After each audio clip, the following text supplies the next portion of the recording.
This program is designed to provide general information with regards to the subject matters covered. This information is given with the understanding that neither the hosts, guests, sponsors, or station are engaged in rendering any specific and personal, medical, financial, legal, counseling, professional service, or any advice. You should seek the services of competent professionals before applying or trying any suggested ideas.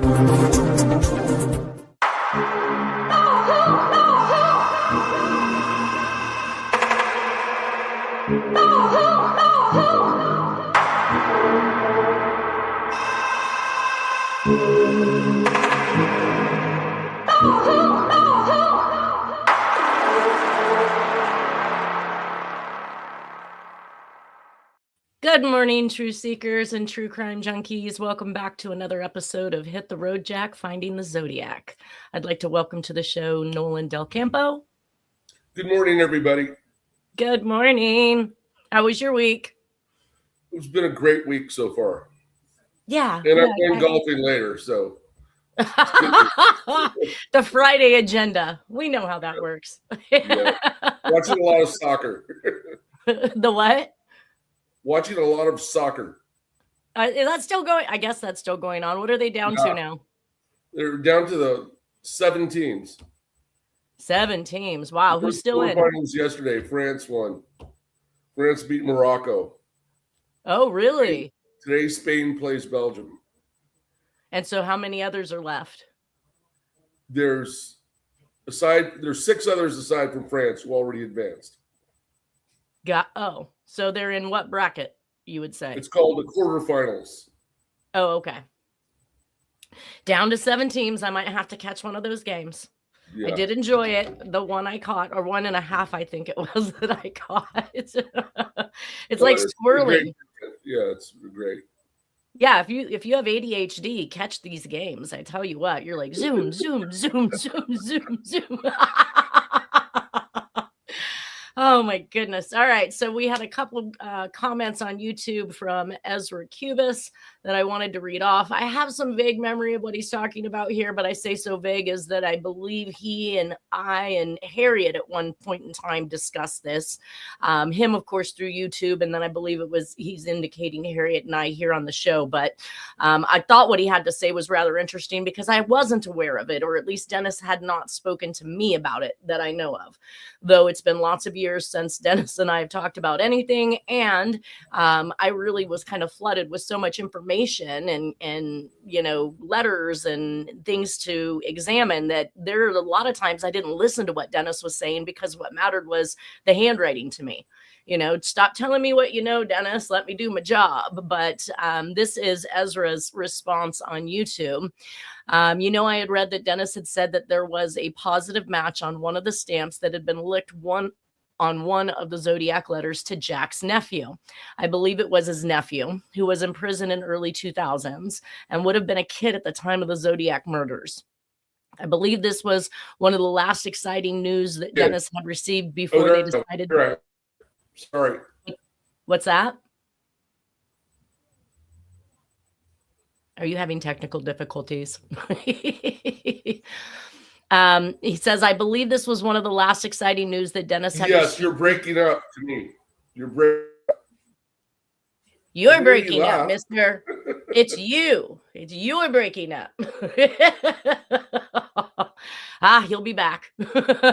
I believe this was one of the last exciting news that Dennis had received before they decided not to pursue the investigation any further.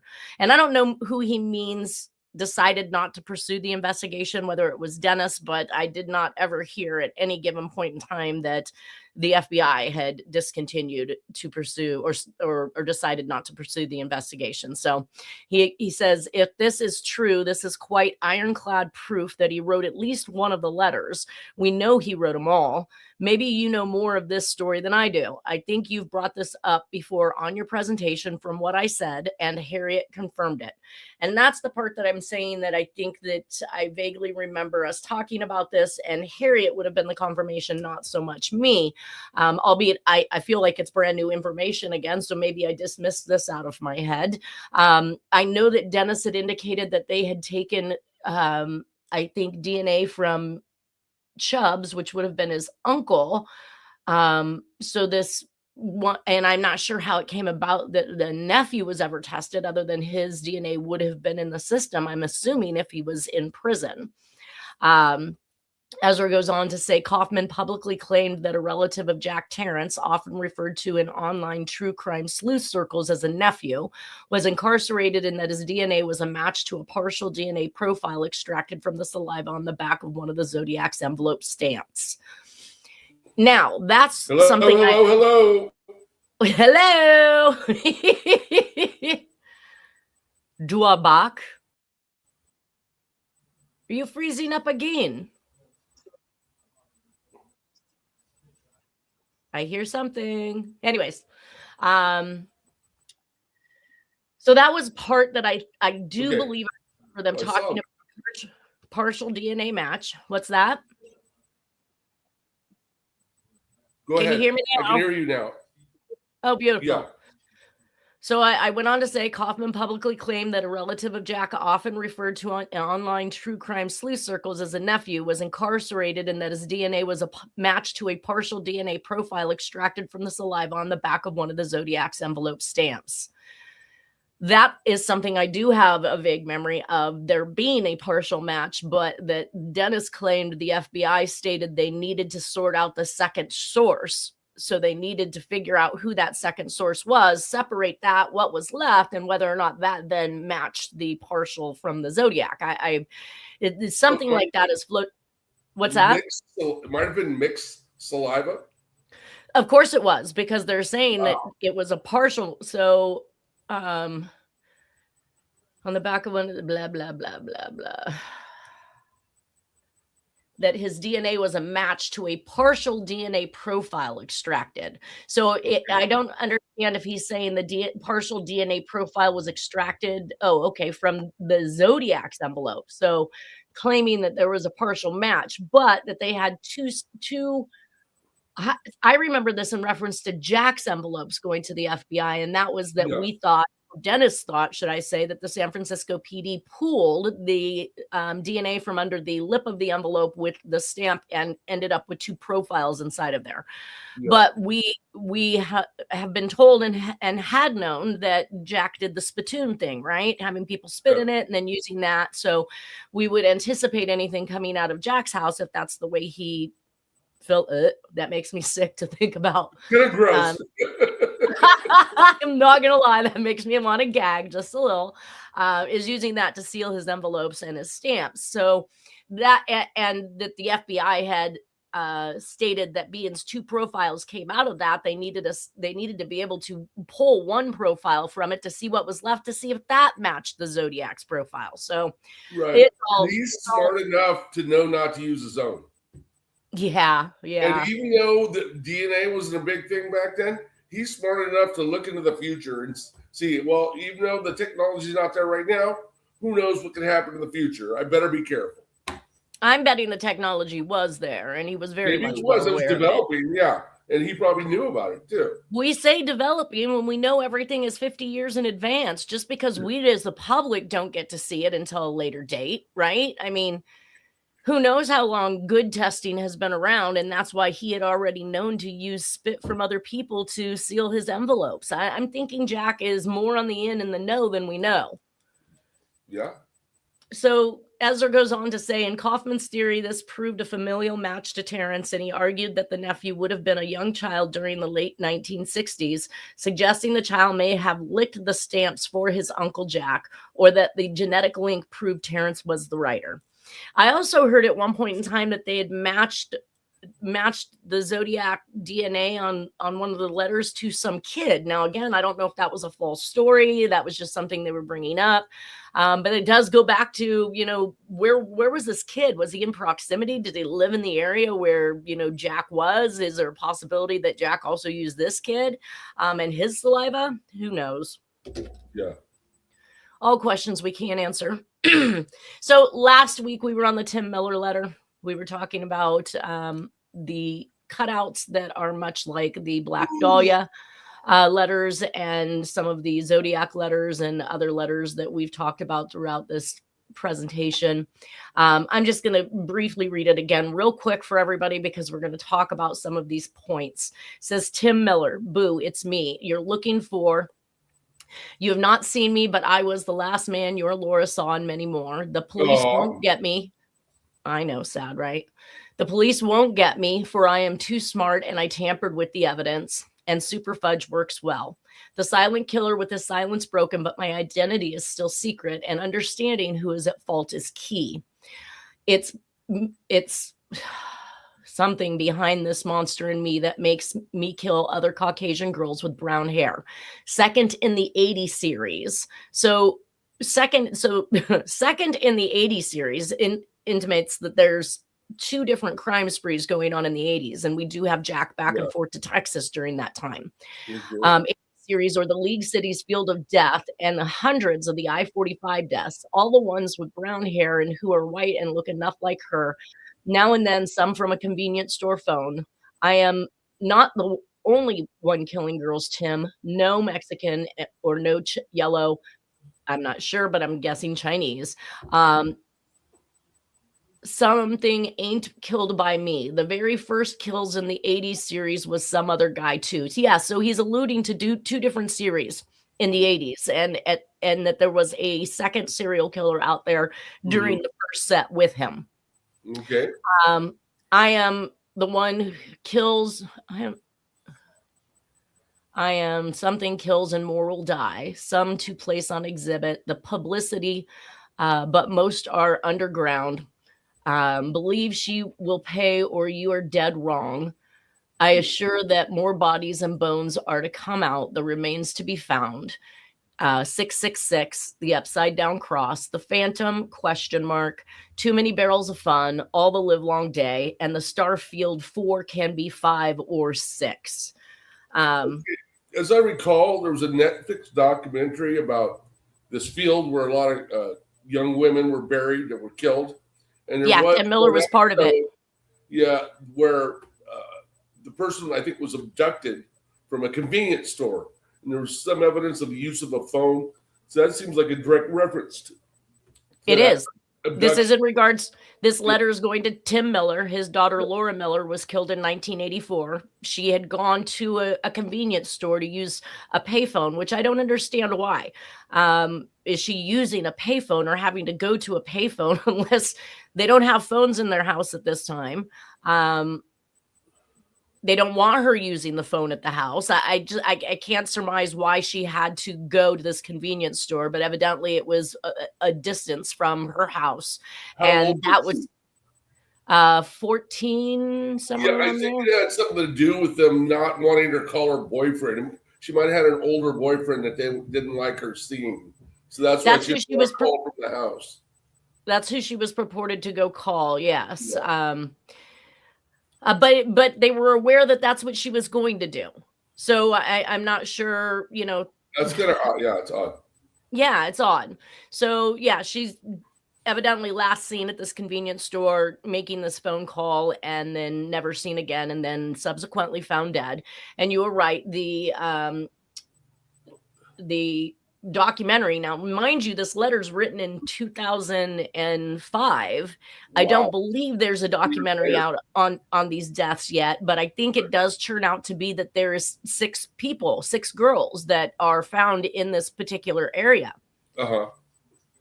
So when the letter says 4 or 5 or can be 6 is no different than the Zodiac saying something like 100 plus, right? Keep you guessing. Right. Yeah. Right. So here's some of the things that it meant to me when I read this letter. This was mailed September 22nd of 2005. I did actually figure out that the origin, I kept blaming this letter on Sad Badge, but I've got the URL from the person that it came from. I just hadn't advanced that far forward in quite some time to be able to see these things. So we'll talk about that as well. So I call this the finale letter because it sounds like he's taking credit for all kinds of crimes. Again, the cutout version. There is a second version that is handwritten. Both of these letters and these versions went up on Image Shack in 2006, which is merely a year, inside of the year probably, that Tim Miller had received the letter, turned the cutout version over to the police, and inside that year, they told him it went missing after he asked about testing and other things. He was trying to figure out what they were doing about this letter, and all of a sudden, poof, it was gone. And on 2006, it shows up on Image Shack, not just the cutout version, but a secondary version that Tim Miller had never seen, which was handwritten. So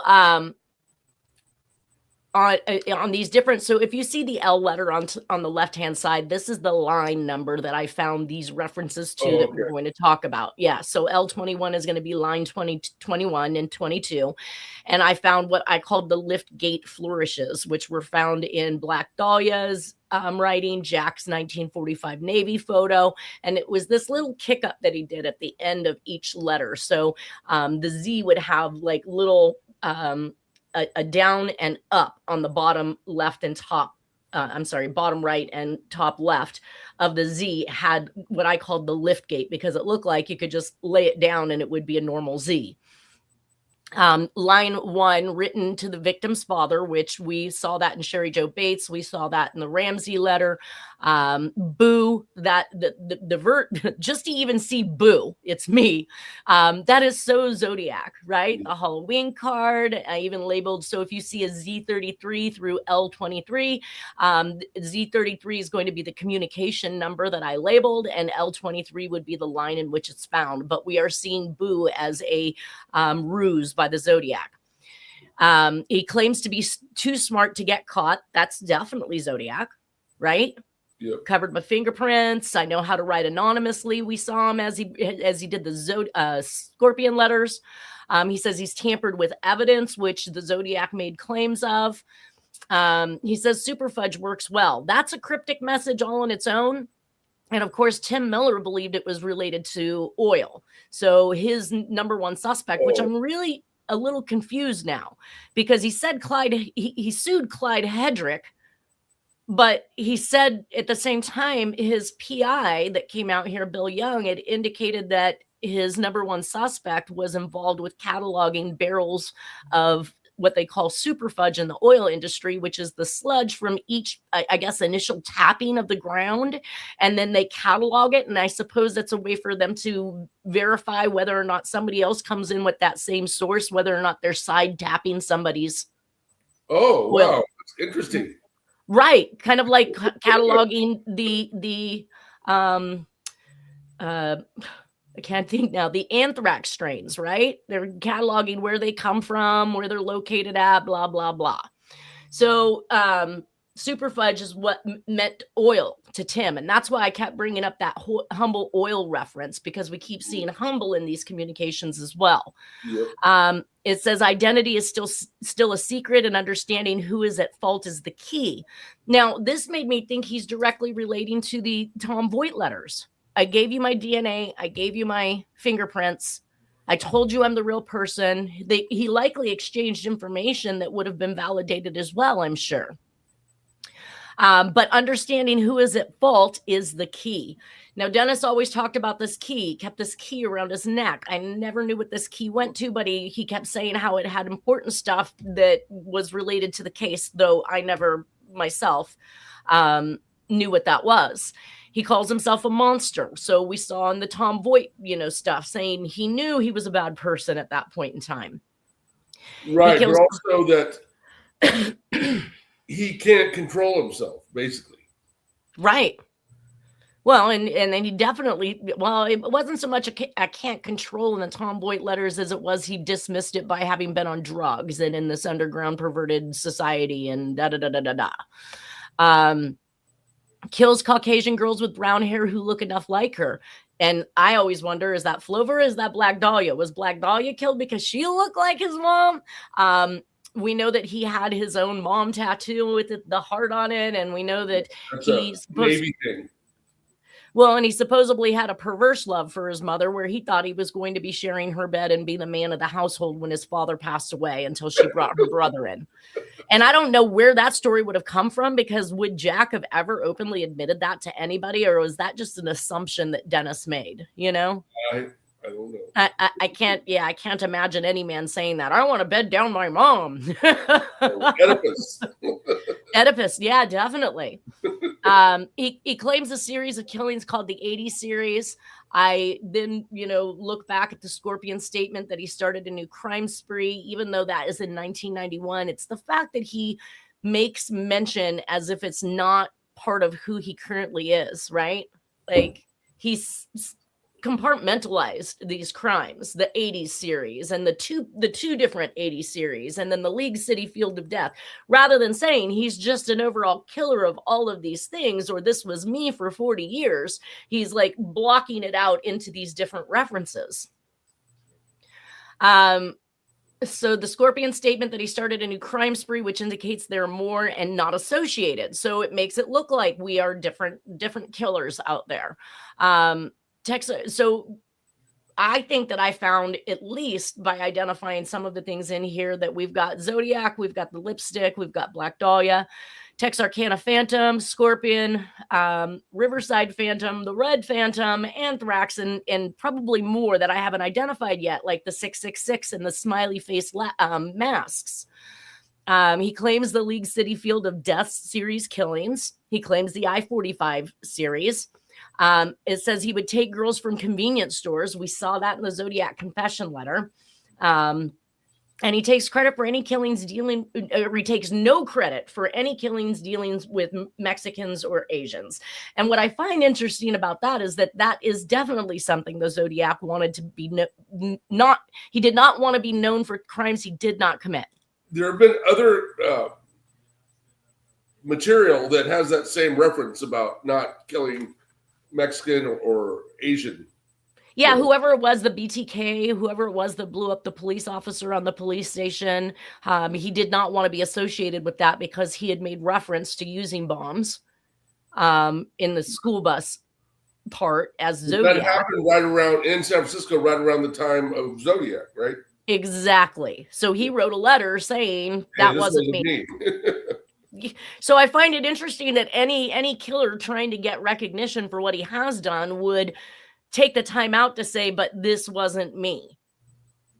Like, keep looking for that person, but don't blame me for it. Okay. He claims he knows about the propensity of law enforcement just to try and solve everything at once and blame everything on one guy. The Henry Lee Lucas thing was true, right? I mean, the Texas Rangers attempted to dump 200 crimes around the United States all on him and Tool, which was literally impossible for him to have done. I mean, the man he's a tool. Both of them are tools, actually. Again, somebody who may likely have killed at least one person, which I believe Henry Lee Lucas did, but it was somebody related to him. And kind of reminds me of, what is it? Edward Wayne Williams in the Atlanta child killer spree. Like he also killed one person or dumped somebody's body or did something like that. And it was an adult and then got blamed. Yeah. And then got blamed for all the 26 children or however many. There's a lot more to it in Atlanta. That's for sure. There's a lot more in all of these. Yeah. So, claims there were others in the 80 series and that he wasn't the only one out there killing. He says more will die. This is definitely a Zodiac thing. On and on and on. There will be more. There will be more. This was mentioned in the Riverside, Los Angeles activity that had been stumbled onto, and it makes direct claim to multiple series of killings that have been committed.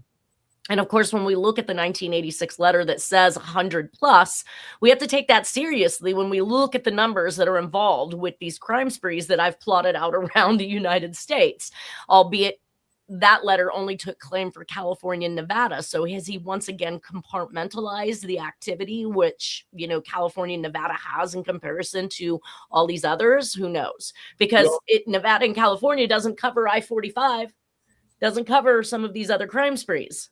Right. And in the interview with Dennis that was on the Aphrodite Jones show, he admits to over 100. Yeah.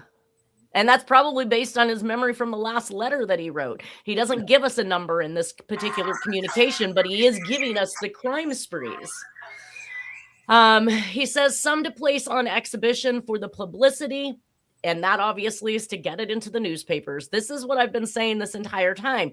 I instinctively, before even getting involved in this letter, knew that the Zodiac was writing letters he was killing people so that he could write the letters and they would make it into the newspaper and the message would get to where it needed to get to. So that was kind of a thought that I had, not that he wrote because he killed, but he killed so that his writings could get in the newspaper. And this statement pretty much sums that up by saying some to place on exhibition for the publicity.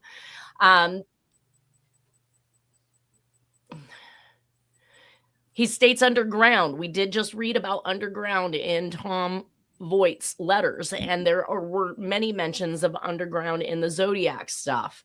Jack also claimed to have lived in caves for some period of his life, and I want to think that that was more around the late 60s era when he was driving the school bus.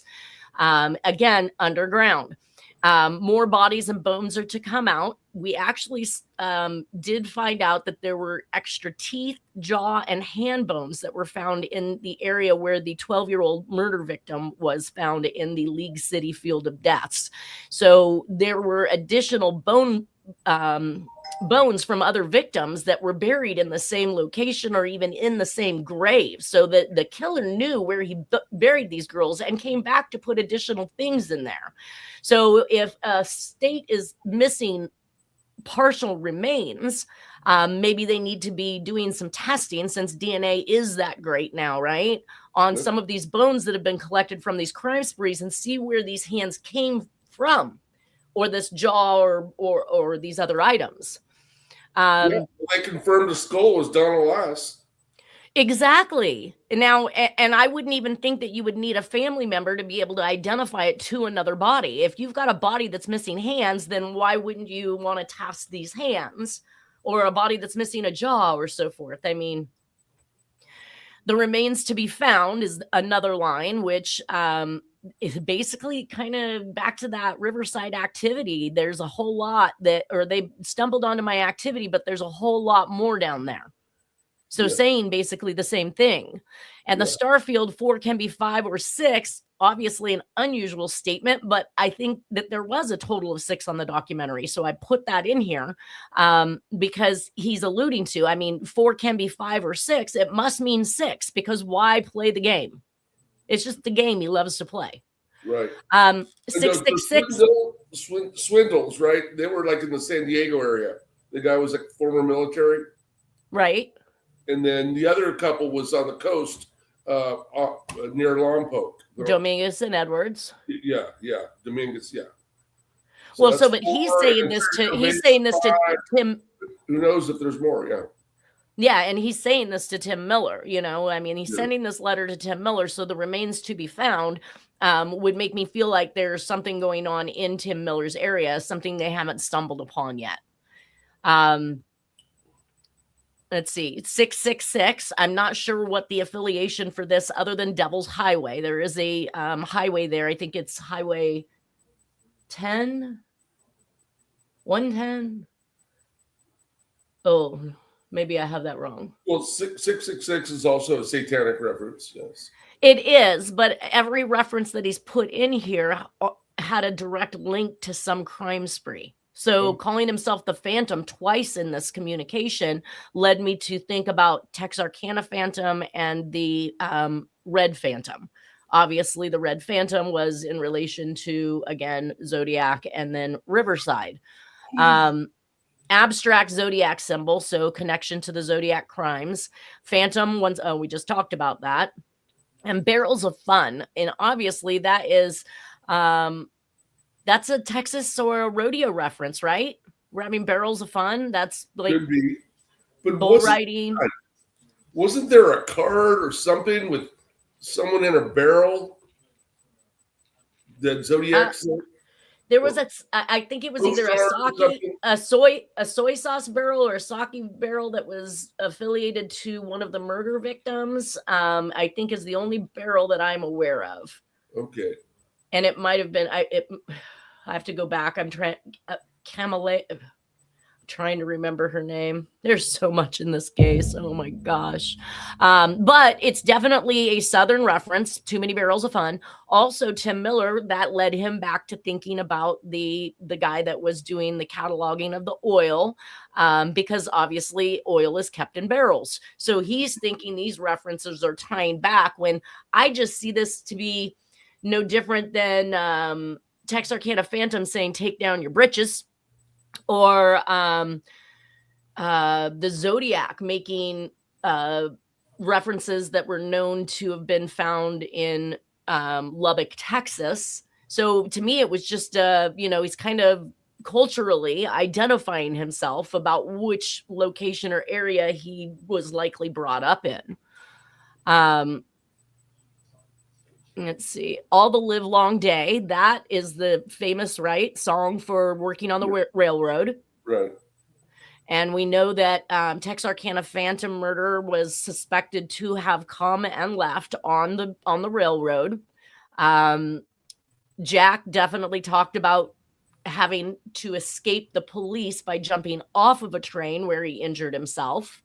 And that was a way he got around back in that day. And he had made it to 28 different states by the time I think he was 14 or 16. I mean, it was relatively young, but he was hopping trains and going to places. And my grandfather talked about having done this, him being born in 1923, and basically being abandoned by his family. Him and his brother would hop trains and go to not local, obviously, go to farms and places like that to offer help for food and the stay. So that may have been what Jack was doing. And we do have victims in the Texarkana Phantom spree that appeared to have taken somebody in, because Jack talks about the pig farm where he fried all the pigs while the owners were off to town.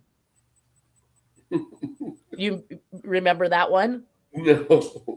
He basically hotwired the trough. Oh, that sucks. Called them in to feed, and then I think it's on the Aphrodite show where he talks about having done this, and wow. He chuckles this eerie chuckle when he said, "Needless to say, I wasn't there when they got home." So he clearly had been brought on as a hand to assist around the farm, and while they were gone, he hated these pigs because they were knocking him down. Kind of reminds me of one of those old Western movies where the kid is inside the pig pen and they're messing him up, because Jack, I guess, was a smaller person, at the time. So very upset with these pigs. So he hotwired the trough, called them in to feed, and then zapped them all dead. Pigs are pretty smart animals. People underestimate the intelligence of pigs. Yeah, they probably didn't like Jack. Oh, and what I've heard too, they have really good memories, kind of like elephants. That, like, if you abuse them or do something that they don't like, a year ago or months ago, they remember and they don't like you. They get an attitude toward you. They're grudge holders. Yeah. Yes. So it's also a poetic reference. I mean, obviously, if he's throwing down with all the live long day, we've got the poem type references like we saw in the Red Phantom and the Zodiac. The cutout version is connecting to Black Dahlia and Zodiac. The description of the type of girls that Jack killed is a description of Black Dahlia. And so many more of these unsolved murders. Some taken from the convenience store phone. We talked about that. Mention of some other guy too. Statement about being for public, and those are underground. I feel like I had already gone through. One more note about pigs. When they were developing atomic and hydrogen weapons, and they were testing in the Nevada desert, they would use pigs as guinea pigs. And, some would die and they would see what the effects were. And then others, they would just test the radiation. It's gross. Yeah, it's terrible. No, you can hear, there's a movie called Atomic Cafe, and it shows scenes of these pigs dying and getting tortured, basically. That's getting horrible. radiated. Yeah. Yeah. Well, so I was skipping over a bit of this, but thinking to myself, like the mention of some other guy too. There's been mention of more than one person involved, starting in the Oakland County child killer with John Benet Ramsey, with the anthrax letters, and now in the finale letter, he's talking about other people being a part. The statement about some victims being for public view and others underground, which Zodiac and Tom Voigt letters discussed, but some victims like Degnan were actually put underground. She was put into drainage, water drainage. And that was Chicago? Yeah. And her body parts were found in these drainage ditches as they left the crime scene. So basically finding the first ones close to home and then the next ones in the next draining all the way to the railroad or to the train station. So basically showing his exit, just like Texarkana Phantom, where they suspected that he made his exit on the train. And the body of one of the victims in the Black Dahlia series of crimes, because it wasn't just her, Elizabeth Short. There was like 6 or 7 girls that got killed. And one of the bodies was found on Degnan Street in L.A. Black Dahlia's was. Yeah. Okay. Okay. There you go. Yeah. And then, of course, Degnan, her body parts were found on Hollywood Boulevard in Chicago, Illinois. Wow. Right. So the cross-referencing to the clues, he says, you can look at my clues. There's a lot of them out there. Yeah, that's for sure. Yeah. So Tim Miller is referenced in this letter more than once, just like John Benet Ramsey letter with him referring to John. You know, John grows some good common Southern common sense. See, I'm not from the South, obviously. I don't know these references well. But he does call John more than once in the actual letter as if he knows him personally. My understanding of Super Fudge, the first thing that popped up when I looked at it, it's a child's book authored by Judy Bloom in Humble, Texas. So I think this is a direct link right back to Humble, right? And we see Tom Humble is the address on this letter to Tim Miller. We see Zodiac Killer telling Tom Voigt, my humble offer. So he's, again, making these tiebacks. Note the connection to the return address on this letter, Tom Humble. So this is the consistent with anthrax use of the return address, and the anthrax return address was a 4th grader. So the fact that this is a child's book authored by Judy Bloom, it talks about a 4th grader, and he's called Super Fudge. So again, I see it as a link to the anthrax mailings, while Tim sees it as a link to oil. So there's a reference to being smart, just like the Zodiac, Scorpion, John Benet Ramsey case, and in Tom Voigt stuff. Silent killer, understanding who is at fault is the key. So Dennis tried to tell Jack in 2005 that no one believed that he was the Zodiac. And after mailing the evidence to Tom Voigt, he still didn't get the recognition I think Jack was looking for, which we know that the Zodiac also longed for as well. So again, the timing of this is absolutely amazing. We're talking less than 2 years after, and who knows, Tom Voigt may have more letters. I hardly believe that the Zodiac quit after just 2. We're just not being shown, I don't think, what it is. So that's why the Humble Oil and Refining Company ended up in here, because of course anything that I researched in regards to Super Fudge and Humble and stuff is going to keep coming back. And again, it relates to Humble, Texas, which is on the outskirts of Bush International Airport. So once I discovered all of these different characteristics in Tim's letter, I reached out and I spoke with Tim and I told him what I'd found. He found this information interesting enough that he and Steph Watts, which was his videographer, came out here to Sacramento and spent a few days going through Jack's shed, or at least, well, Dennis's at this point, but it was Jack's belongings.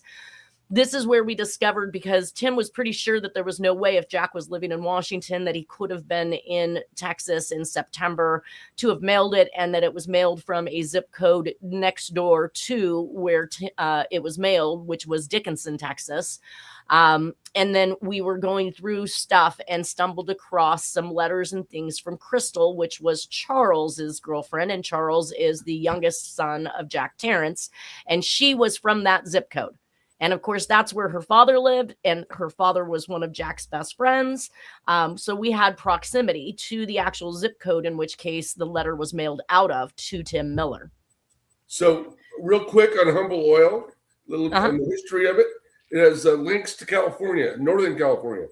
Exactly. They were trying to build a refinery in the Santa Cruz, Moss Landing. It's between Santa Cruz and Monterey near Salinas. But the public didn't want it there. So they finally decided to build it in Benicia, which is right. I was going to say Benicia. Straight Zodiac territory.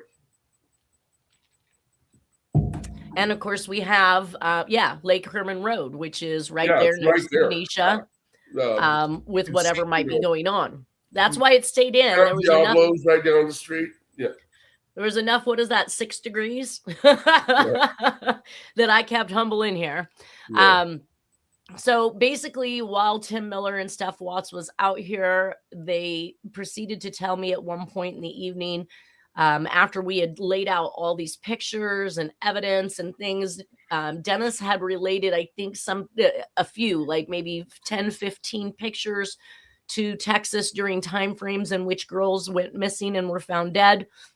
And then I continued on with that, looking through other pictures to determine if there were other times Jack was out there that we could substantiate. And I found even more. So we had a really good stack of pictures that put Jack in that area during those times.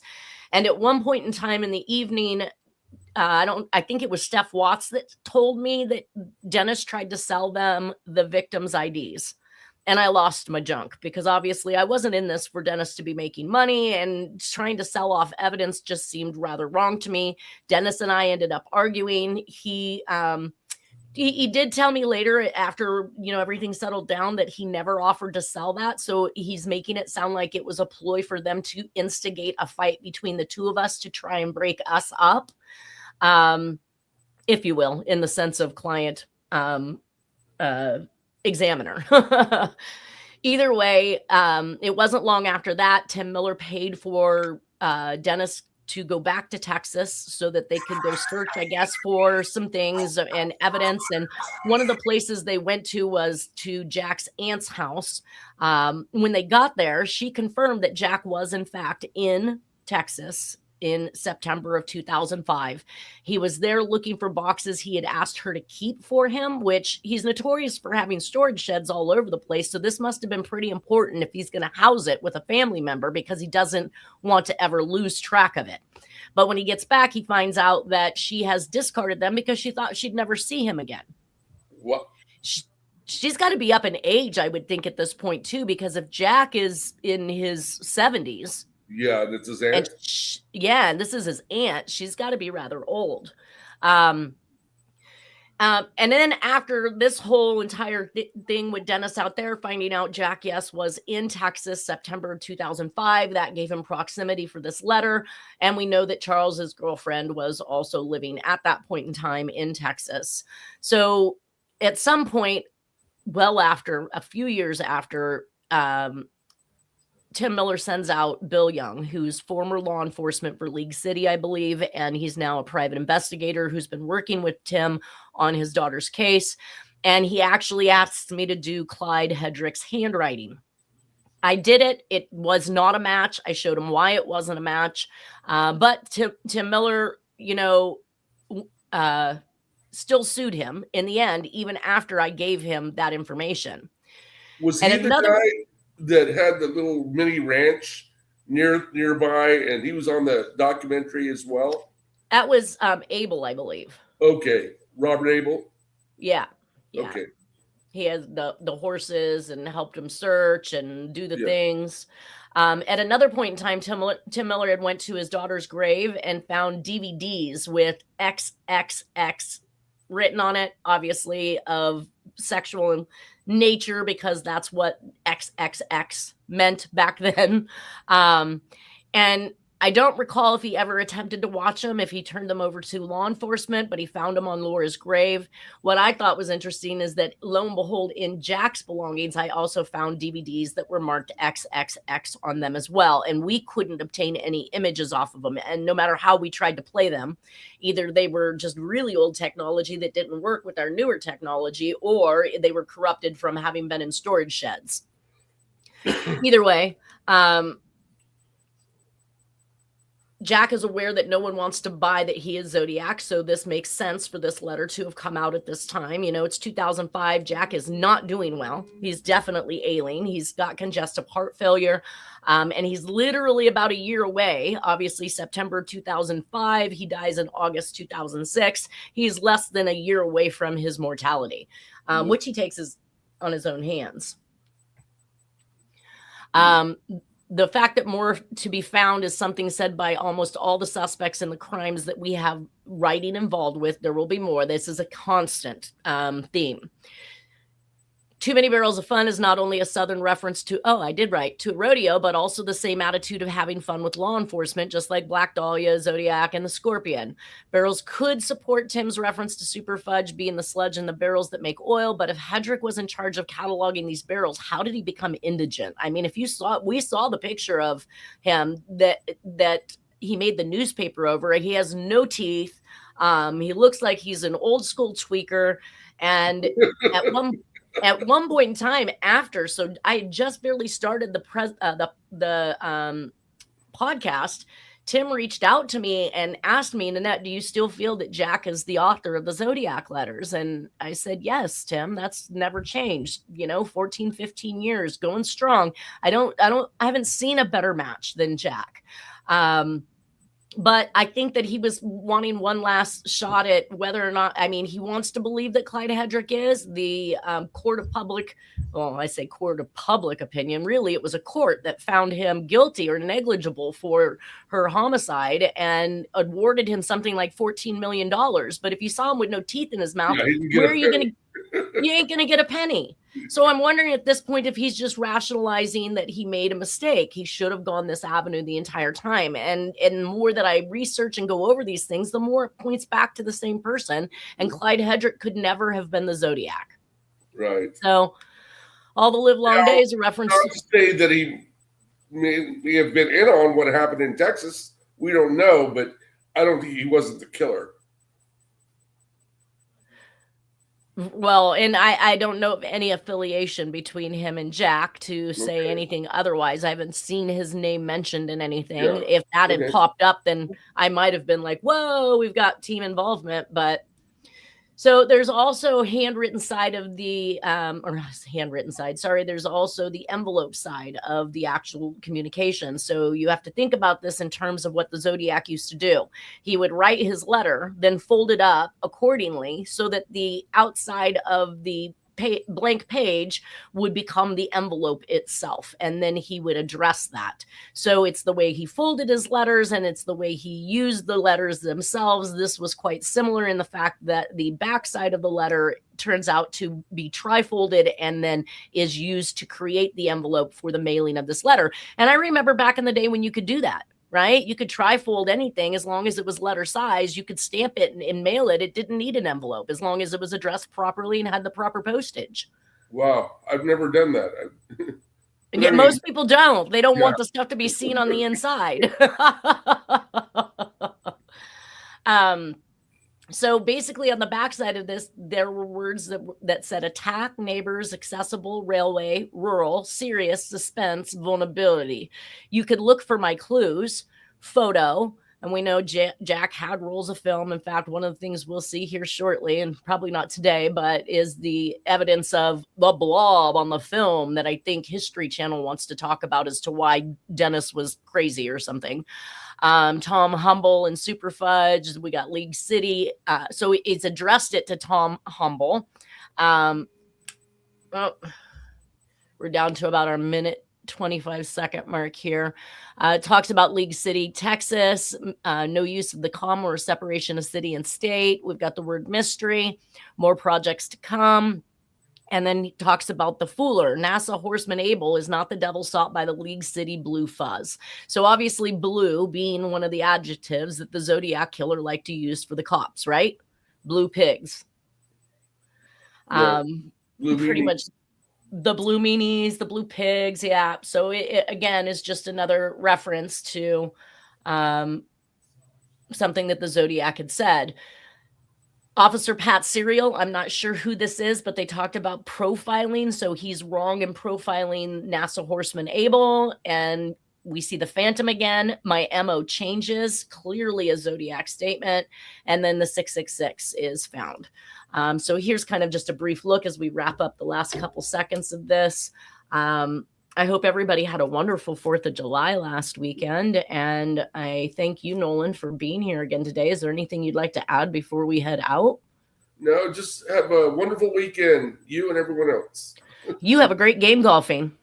Oh, yes, I will. Everybody have a great weekend. Watch soccer first. Right. We'll see you next Friday. Take care. Peace. Bye.